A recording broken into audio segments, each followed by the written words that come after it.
Bonjour, vous regardez 2 gouttes de culture, l'émission mensuelle de culture générale. Aujourd'hui, on va parler de l'électricité.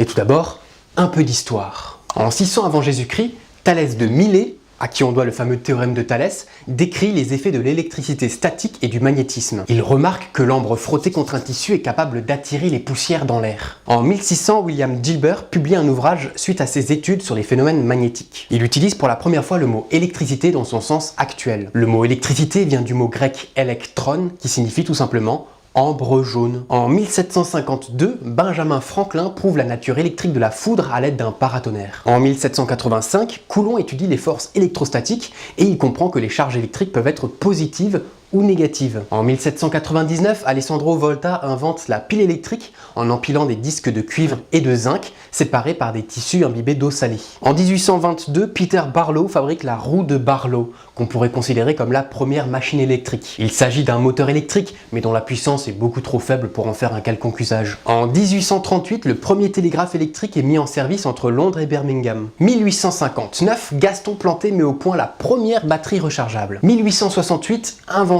de la dynamo, servant de point de départ à toute l'industrie électrique moderne. L'exposition universelle à Paris en 1878 a permis de faire découvrir au grand public les dernières inventions, comme l'ampoule incandescente ou bien le téléphone. 1879, la première centrale hydroélectrique est bâtie en Suisse.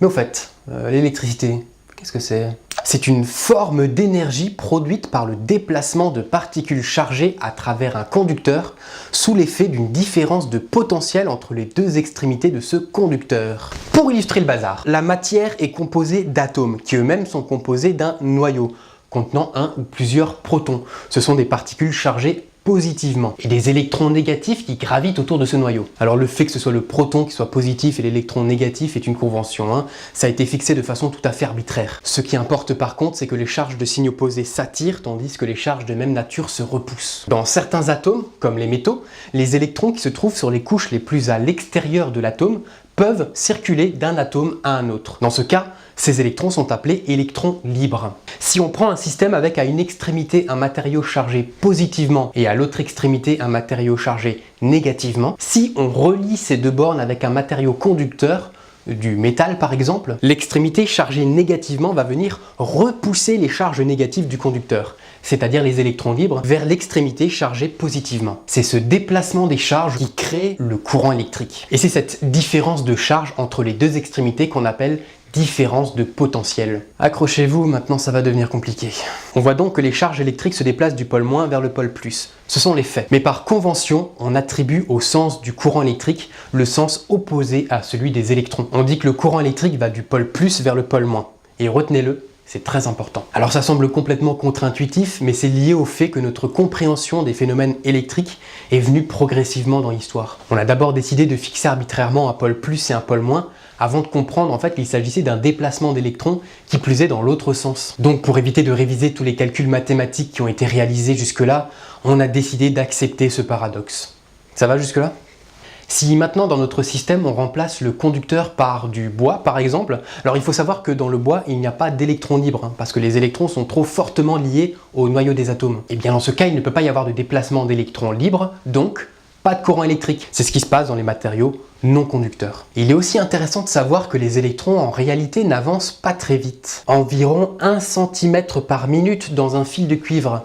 Pour comparer, un escargot va 6 fois plus vite. Par contre, quand le premier électron libre se déplace, il va venir pousser tous les autres et donc l'ensemble des électrons de la ligne vont bouger quasiment en même temps. La vitesse du signal électrique est donc proche de la vitesse de la lumière et elle dépend de la matière qu'elle traverse. Dans le cas d'un courant alternatif où les électrons font des va-et-vient très rapides, le déplacement réel des électrons se limite en fait à peine à 1 micromètre. Donc quand on allume une lampe, ce ne sont pas les électrons de la centrale électrique qui vont venir immédiatement alimenter l'ampoule, mais les électrons qui se trouvaient déjà dans la lampe et qui sont déplacés par les déplacements d'électrons induits à la centrale électrique. Voyons maintenant comment on peut produire de l'électricité. Prenons l'exemple d'une pile très simplifiée composée d'une plaque de cuivre plongée dans une solution de sulfate de cuivre et d'une plaque de zinc plongée dans de l'eau. Alors il va y avoir entre ces deux métaux une réaction d'oxydoréduction qui va se produire, c'est-à-dire que le zinc va donner certains de ses électrons au cuivre. Pour expliquer pourquoi c'est le zinc qui cède des électrons au cuivre et pas l'inverse, il faut savoir que les métaux peuvent être plus ou moins réducteurs.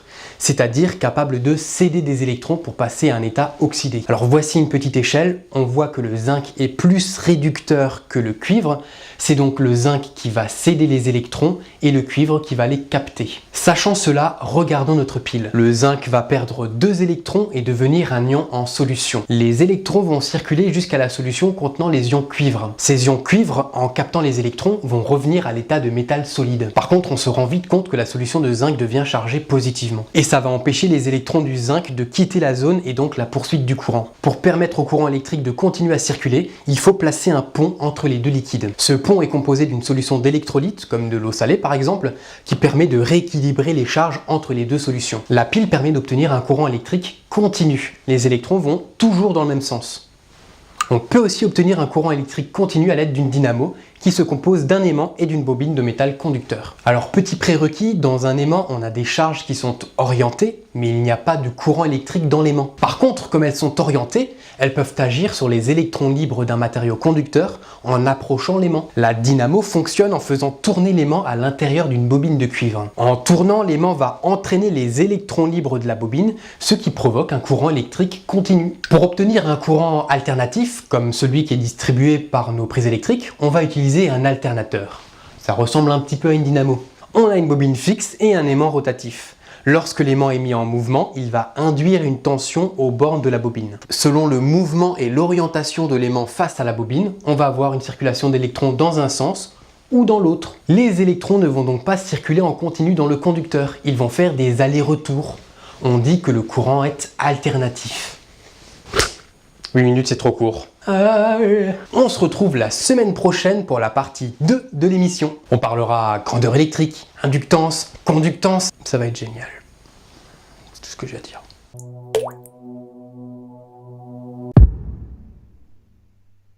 Le mot du jour est ineffable. C'est un adjectif qui signifie qu'une chose ne doit pas être ou ne peut pas être exprimée par des mots.